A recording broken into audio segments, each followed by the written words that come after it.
오늘 우리가 함께 파헤쳐볼 이야기, 이거 정말 보통이 아닙니다. 제목부터가 심상치 않죠?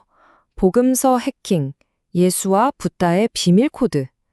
잠시 후에 자세히 보겠지만요, 유다가 사실은 배신자가 아니었다는 충격적인 반전부터 우리가 창조주라고 믿었던 신이 사실은 가짜였다는 폭탄 선언까지, 그리고 수천 년 전의 예언이 어떻게 지금의 기후 위기를 정확히 예측했는지, 그 모든 비밀 코드를 지금부터 함께 해독해 보겠습니다. 자, 시작부터 아주 도발적인 질문을 한번 던져볼까요?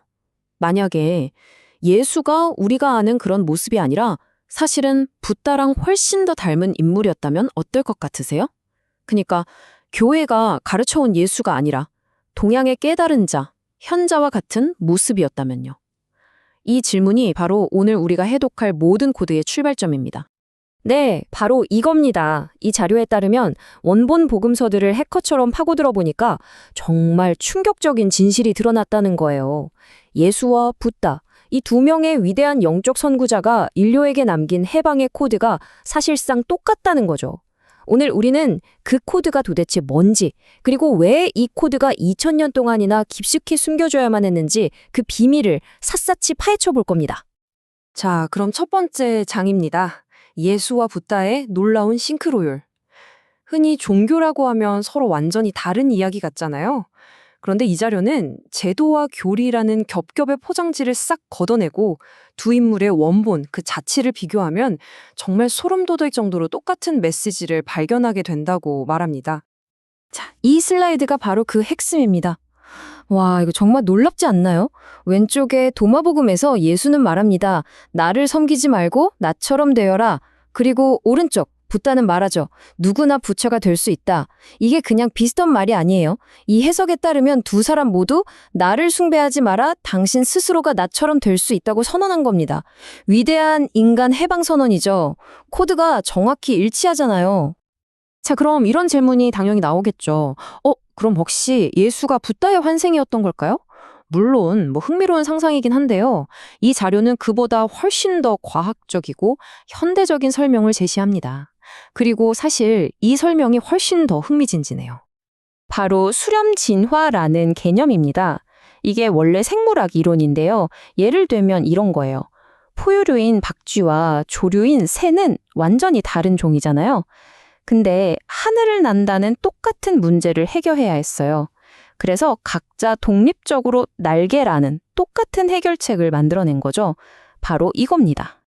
이 개념을 예수와 붓다에게 그대로 적용해 보는 거예요. 두 사람이 마주한 문제는 똑같았습니다. 어떻게 인간의 고통을 해결할 것인가? 환경은 달랐죠. 한 명은 이스라엘, 다른 한 명은 인도.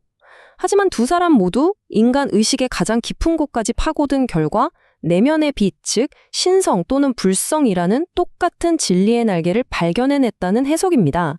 굳이 환생 같은 신비주의가 아니더라도 같은 문제에 대한 궁극의 해답은 결국 하나로 통했던 거죠.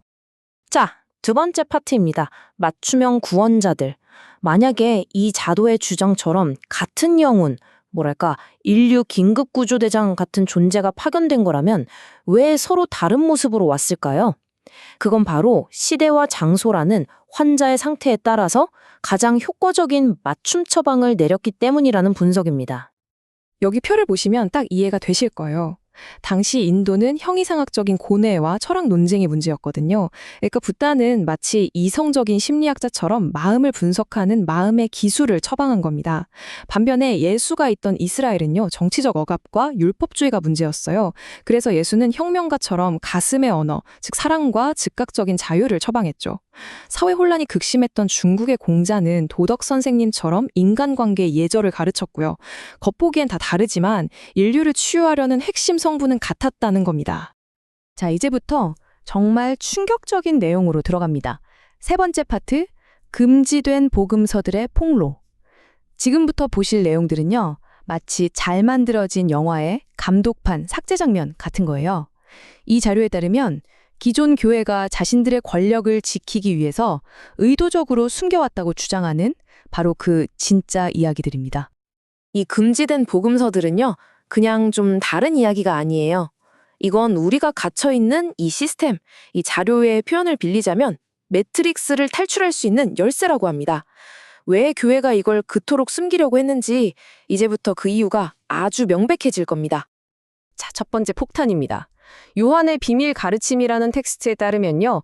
구약의 창조주는 얄다바오트라고 불리는 무지하고 오만한 하위신이며 진짜 신이 아니다.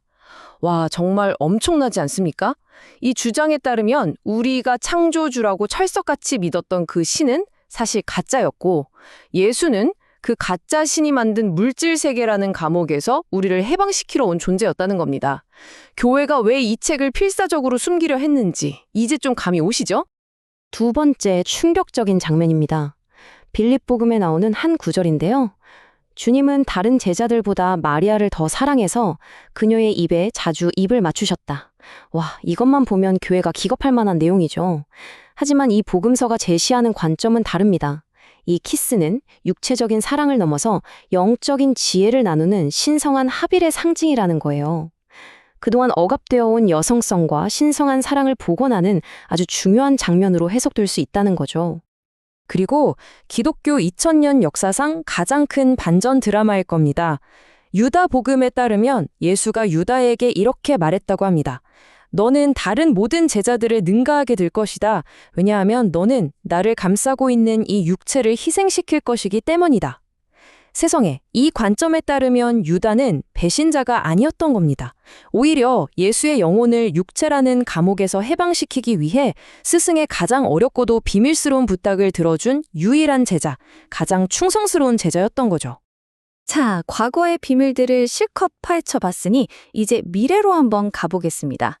네 번째 파트, 인간이 만든 종말입니다. 우리는 보통 종말, 아포칼립스라고 하면 요한계시록에 나오는 신의 무서운 심판을 떠올리잖아요. 그런데 금지된 복음서들은요, 소름 돋을 정도로 현대적인 바로 인간 스스로가 자초하는 종말을 예언하고 있었습니다. 두 종말론의 차이가 이 표에 아주 명확하게 나와 있습니다. 공식 버전은 원인이 신의 분노고 그래서 밖에서 오는 징벌이에요. 하지만 금지된 복음서들의 관점은 완전히 다릅니다. 원인은 바로 인간의 탐욕과 기술이고 이건 우리가 뿌린 씨앗을 우리가 거두는 자연적인 결과라는 거죠. 그래서 해결책도 하늘에서 내려오는 구원자가 아니라 바로 깨어난 개인들이라고 지목합니다. 훨씬 더 현실적으로 들리지 않으세요? 이 텍스트들의 구체적인 예언들을 한번 보시죠. 에녹서는 인간이 땅을 파서 금속을 캐고 무기를 만들고 사치하는 그런 기술 때문에 타락하고 결국 땅이 울부짖게 될 것이라고 경고합니다. 수천 년 전의 이 경고가 지금 우리가 겪고 있는 기후 위기, 즉 지구가 지르는 비명과 정말 소름 돋게 똑같지 않습니까? 도마복음은 우리가 발전이라고 굳게 믿었던 이 물질 문명이 사실은 생명 없는 시체임을 깨닫게 될 거라고 예언하고요. 마리아 복음은 인간이 만든 인공적인 세계가 와르르 붕괴되고 모든 것이 자연의 뿌리로 돌아가는 거대한 해체를 예견합니다. 자, 마지막 결론으로 넘어가기 전에 지금까지 우리가 살펴본 이 주장들 머릿속이 복잡하실 테니 한번 딱 정리하고 넘어가겠습니다. 첫째, 예수와 붓다는 내면의 자각이라는 동일한 코드를 가르쳤다는 해석이 있었죠. 둘째, 이 자료는 제도 종교가 자신들의 통제를 위해서 이 진실을 의도적으로 숨겼다고 주장합니다. 그리고 셋째, 고대의 금지된 문헌들은 신의 심판이 아니라 바로 지금 우리가 겪고 있는 인간이 만든 위기를 정확하게 예언했다는 놀라운 관점을 제시했습니다. 이제 드디어 마지막 파트입니다. 달을 보라 손가락이 아니라 지금까지 우리가 파헤친 이 모든 진실들을 하나로 모아서 이게 우리 각자에게 과연 어떤 의미가 있는지 이야기해 보겠습니다. 이 비유가 모든 걸 말해줍니다. 제도 종교는 우리에게 손가락을 숭배하라고 가르쳤을지도 모릅니다. 예수라는 손가락, 붓다라는 손가락이요. 거기에 금치를 하고 입장료를 받았죠. 하지만 그 손가락은 처음부터 단지 저 너머에 있는 달, 즉 진리이자 깨달음을 가리키고 있었을 뿐입니다. 우리는 어쩌면 그 손가락을 보느라 정작 달은 한 번도 쳐다보지 못했던 건 아닐까요? 그렇습니다. 진짜 목표는 위대한 영적 혁명가를 그저 추종하는 게 아닙니다. 우리 자신이 바로 그런 사람이 되는 것입니다. 예수가 나를 따르지 말고 나처럼 되어라고 말했던 것처럼 말이죠. 그렇다면 진짜 종교란 뭘까요? 이 슬라이드가 답을 주고 있네요. 제도, 교리, 규칙 같은 껍데기는 과감히 버리세요. 하지만 그 안에 있는 알맹이, 그러니까 내가 누구인지 아는 지혜와 고통에서 벗어나는 기술, 이건 꼭 간직해야 합니다. 우리의 진짜 미션은 다른 게 아니라 바로 우리 안에 이미 존재하는 그 신성한 잠재력을 활짝 꽃피우는 겁니다. 예수, 붓다와 같은 위대한 영적 혁명가들은 모두 밖이 아닌 자신의 내면을 깊이, 아주 깊이 들여다봤습니다. 그리고 그 작은 내면 안에서 우주 전체를 발견했죠. 이제 여러분의 차례입니다. 당신은 당신의 내면을 들여다볼 준비가 되셨나요? 그리고 그 안에서 과연 무엇을 발견하게 될까요?